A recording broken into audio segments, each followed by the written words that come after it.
Assalamu alaikum, Junior 5. I hope you are all doing well. Today, inshallah, we're going to have a revision on what you have studied. The first question here in complete. The number of altitudes in a triangle equals dots.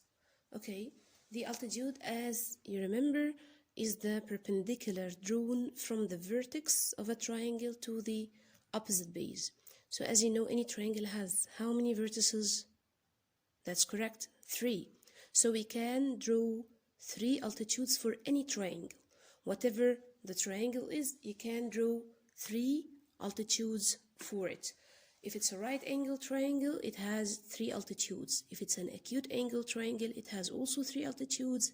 And if it's an obtuse angle triangle, then it has 3 altitudes. Okay, for the second question here, 13.025 or 13 and 25 thousandth approximately equals what to the nearest hundredth. Okay, what's the meaning of this? Okay, 1 over 100 here, it means the 100th place. I give you a second to think about it, to approximate to the nearest 100th place. So, to know how to approximate to the nearest 100th, you need to look at the digit next to it, which is the 1000th place. As you can see, we have 5 here, and as you know, 5 is a strong digit. So it can give the 2 1. And the 2 or the 25 will be approximated to 30. Again, how do we used to do this? We need to approximate to the nearest 100th. So we look for the 100th digit, which is 2. Then we take a look for the next digit next to it.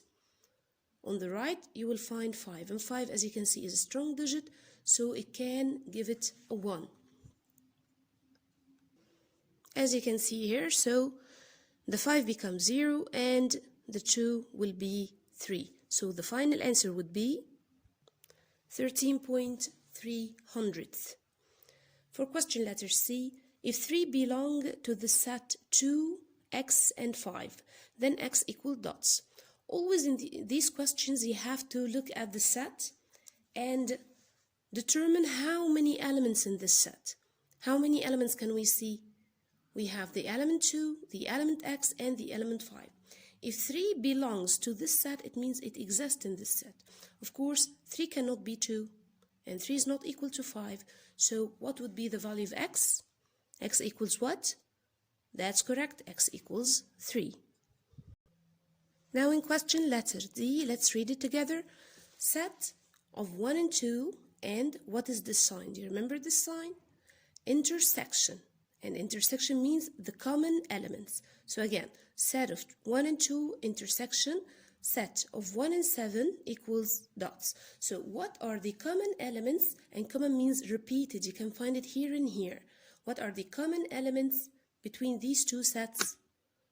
Yes, this is correct. The 1. The 1 is repeated. We can see 1 here and 1 here. So the intersection here equals 1. So is it right if I write 1 like this? So is it correct to write 1 like this?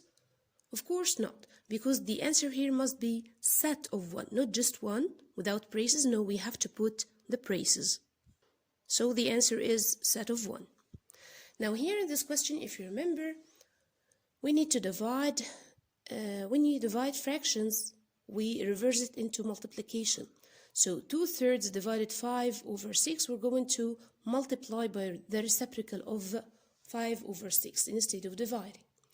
So as you remember, the first step is to bring down the first number as it is, but only if it's a fraction, proper or improper fraction. But here we have a mixed number. So as you can see, the 2/3 here, the 2 and 1/3 is a mixed number. So you have to change it into a fraction following the C way, if you remember. First we multiply 3 by 2, then you add the answer to the numerator, as so. We bring down the old denominator as it is. Then we follow the C way, as we said. 3 multiplied by 2 is 6. 6 plus 1 is 7.